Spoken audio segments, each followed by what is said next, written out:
Assalamualaikum warahmatullahi wabarakatuh. Jumpa lagi dengan Bapak Ibu Guru hebat dimanapun berada. Pada kesempatan ini kita akan mengupas suatu konsep yang saat ini menjadi pendekatan bagi kurikulum Merdeka versi yang terbaru yang sudah disempurnakan di tahun 2025 ini. Sebuah konsep yang pernah dicetuskan oleh Michael Fullan dan kawan-kawan, seorang pakar pendidikan, dan sekarang sedang diadopsi oleh Kementerian Pendidikan Dasar dan Menengah, yang tentunya dalam upaya meningkatkan kualitas pendidikan itu sendiri secara signifikan.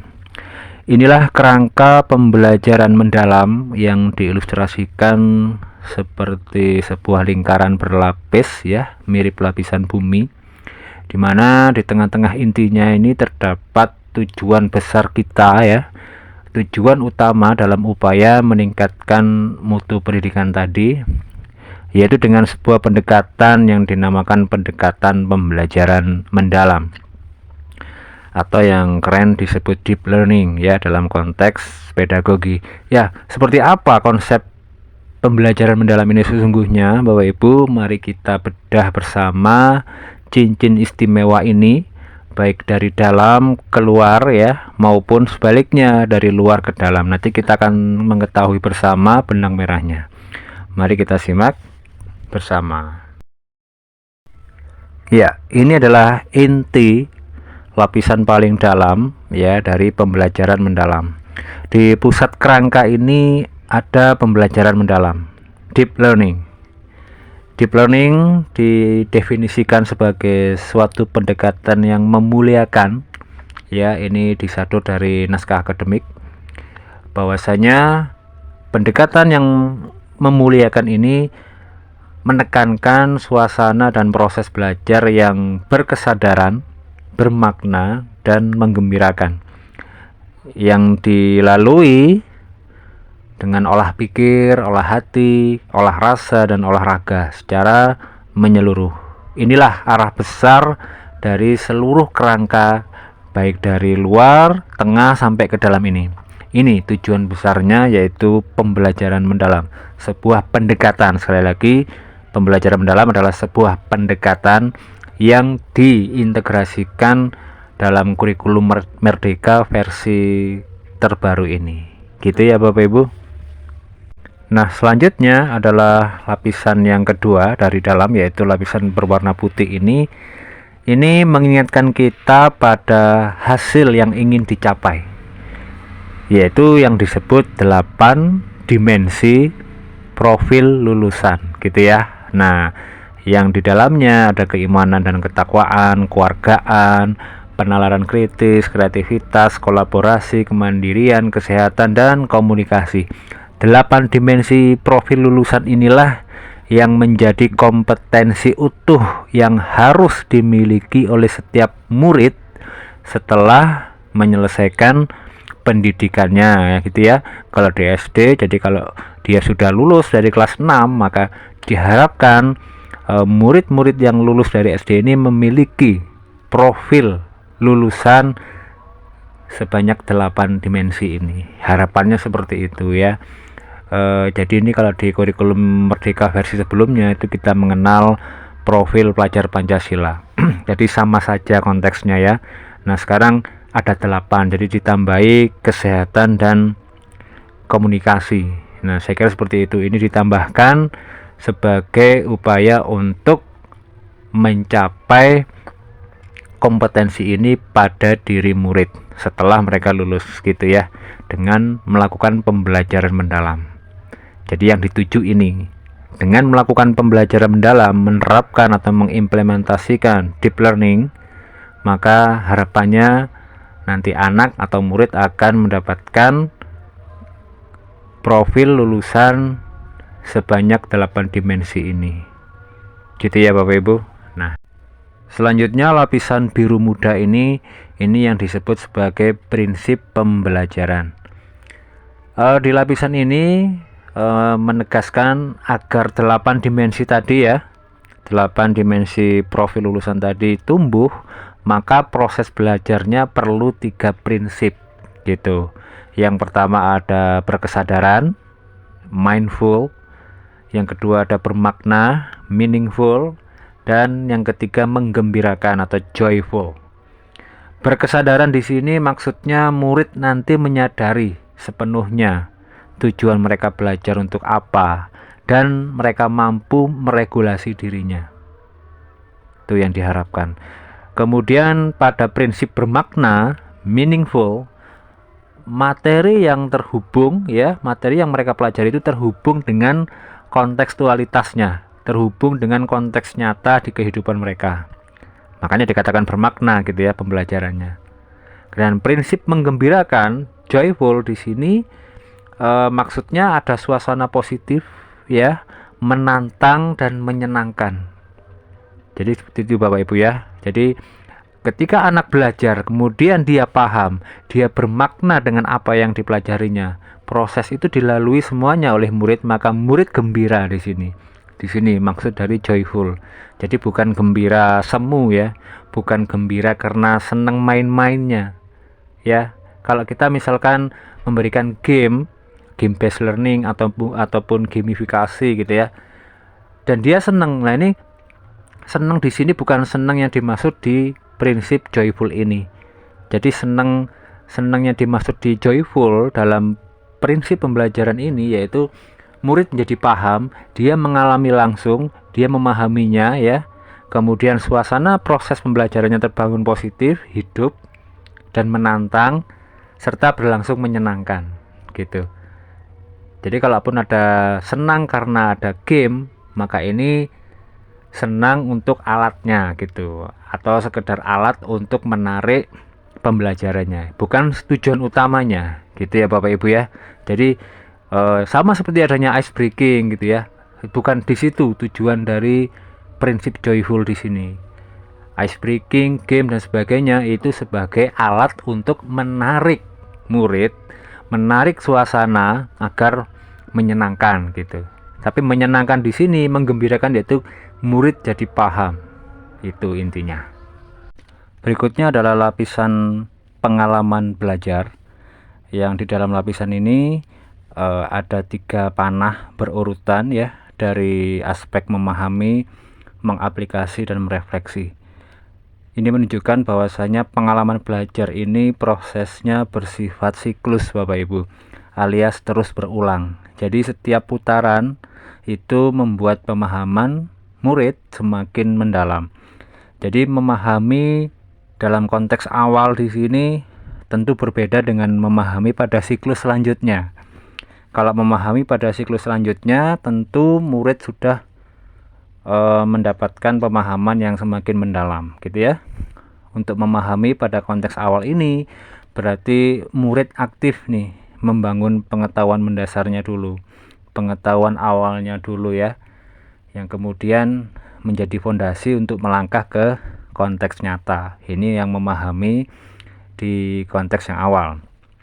Kemudian murid mengaplikasi, di sini murid menerapkan pengetahuannya secara kontekstual, yang dengan itu dia bisa menghubungkan ide, kemudian menganalisanya gitu ya, hingga menghasilkan solusi nih ya, atau produk nyata setelah dia mempelajarinya melalui mengaplikasi ini, menerapkan gitu ya. Kemudian di tingkatan tertinggi yaitu merefleksi. Di sini murid mampu mengevaluasi gitu ya, kemudian meregulasi diri atas proses dan hasil dia belajar gitu ya.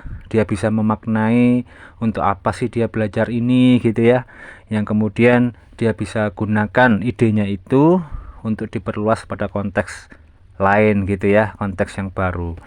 Jadi intinya di pengalaman belajar ini itu berlangsung secara kontinu Bapak Ibu, terus berulang. Jadi tidak cukup di satu putaran saja, tapi bisa terus berulang. Dan di lapisan pengalaman belajar ini menunjukkan warna yang berbeda Bapak Ibu. Ada warna yang terang, kemudian agak gelap, dan warna yang gelap. Ini maknanya memahami kenapa warnanya terang di sini. Pemahaman murid itu masih belum sempurna, masih belum mendalam. Kemudian semakin dia ke aplikasi, kemudian sampai pada merefleksi, maka menunjukkan pemahaman murid ini semakin mendalam lagi. Gitu maksud dari warna yang berbeda ini. Berikutnya lapisan yang paling luar yaitu kerangka pembelajaran. Nah, maksud dari lapisan kerangka pembelajaran ini merupakan ekosistem. Ekosistem yang mendukung agar 3 lapisan sebelumnya tadi hidup. Gitu ya. Di dalamnya ada praktek pedagogis, yaitu bagaimana seorang guru memiliki strategi mengajar yang otentik ya, baik seperti project, kemudian berbasis masalah, inquiry, permainan, kolaboratif dan sebagainya. Itu adalah praktek pedagogis oleh guru di dalam pembelajarannya. Kemudian ada kemitraan pembelajaran. Di sini adanya kolaborasi ya, hubungan yang dinamis antara pendidik, murid, orang tua, komunitas, mitra, profesional dan sebagainya. Dengan stakeholder di sekolah juga. Nah, itu termasuk kemitraan pembelajaran yang mendukung dari kegiatan pembelajaran yang dilakukan oleh guru dan murid tersebut. Kemudian lingkungan pembelajaran. Di sini maksudnya adalah bagaimana kondisi, suasana atau budaya ya dari ruang fisik ya, baik fisik maupun virtual, itu yang aman, yang kondusif, yang inklusif gitu ya, dan fleksibel, yang mendukung dari kegiatan pembelajaran itu. Dan yang keempat, kerangka selanjutnya adalah pemanfaatan digital, karena di sini adalah zamannya digital ya, zaman teknologi digital atau yang diistilahkan dengan zaman kiwari. Di sini maksudnya penggunaan dari teknologi digital yang dipakai atau digunakan sebagai katalis pembelajaran yang interaktif, kolaboratif, kontekstual dan menyenangkan tentunya. Seperti itu. Jadi dari sini bisa difahami bahwasanya pentingnya ekosistem ya, sebagai kerangka yang paling luar, sebagai lapisan terluar yang mendukung semua lapisan-lapisan yang ada di dalamnya. Jadi kalau ekosistem ini tidak terbentuk dengan baik, maka pembelajaran mendalam sebagaimana yang diharapkan itu tidak akan terjadi, Bapak Ibu. Makanya dibutuhkan ekosistem yang saling mendukung, yang kolaboratif ya. Di sini penekanannya yang kolaboratif, baik oleh guru, kepala sekolah, pengawas, hingga dinas pendidikan ya. Seluruh pemangku kepentingan tersebut memang merasa sama-sama memiliki pendidikan itu sendiri, memiliki kepentingan untuk murid, untuk kemajuan murid, bukan yang lain Bapak Ibu, bukan politik, bukan kepentingan pribadi maupun golongan, bukan, atau kepentingan-kepentingan di luar pendidikan. Ya kalau bisa jangan Bapak Ibu, karena inilah yang menuntut dari terciptanya pendekatan pembelajaran itu tadi, yaitu kerangka pembelajaran yang paling luar ini itu adalah ekosistem yang mendukung, yaitu ekosistem yang kolaboratif sifatnya. Nah, itulah bagaimana membaca lingkaran ini ya. Jika dibaca dari arah dalam, dari inti, maka di sini maksudnya konseptual Bapak Ibu. Ketika kita membaca lingkaran ini dari dalam, dari inti sampai keluar ke lapisan paling luar, maka ini merupakan penjelasan secara konseptual. Ini cocok untuk menjelaskan filosofi dan logika suatu model pendekatan gitu ya. Sehingga di sini menjadi pemahaman yang konstruktif ya bagi kita pelaku pendidikan untuk memahami secara filosofis apa sih pendekatan pembelajaran mendalam itu. Nah, makanya dijelaskan dari dalam keluar. Nah, sebaliknya kalau misalkan kita menjelaskannya dari sisi luar, dari kerangka yang paling luar ya, lapisan paling luar ke dalam, ini lebih ke implementasinya. Jadi di sini lebih ke implementasi yang dilakukan oleh para pelaku pendidikan, dan ini cocok untuk memberikan pemikiran praktisi ya saat mengeksekusi di kelas atau di satuan pendidikan. Seperti itu Bapak Ibu. Jadi tidak ada salahnya, keduanya benar, kita memahaminya dari dalam keluar maupun dari luar ke dalam itu sama-sama benar dan sama-sama saling berkaitan ya, sama-sama saling melengkapi. Jadi kalau bisa dua-duanya dipahami ya. Kita memahami secara konsep, kita juga memahaminya secara implementasi. Ya, demikian Bapak Ibu guru hebat dimanapun berada. Kita sudah memahami sebuah konsep yang dibawa oleh Michael Fullen ya, yaitu deep learning dalam konteks pedagogi, yang di kita disebut pembelajaran mendalam. Ini adalah tujuan kita semua saat ini.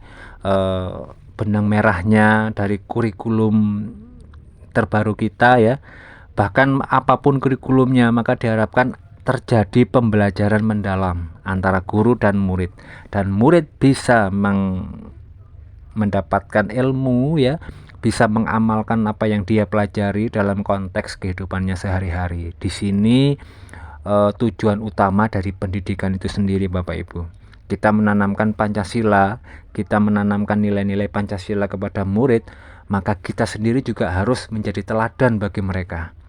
Kita sebagai guru maupun orang tua lebih-lebih ya, karena murid akan bersama dengan keluarganya dengan waktu yang lebih banyak. Oleh karena itu diharapkan ada teladan dari orang tua dan guru kepada murid agar murid bisa mendapatkan sesuatu yang bermanfaat bagi kehidupan mereka. Demikian, semoga bermanfaat. Wassalamualaikum warahmatullahi wabarakatuh.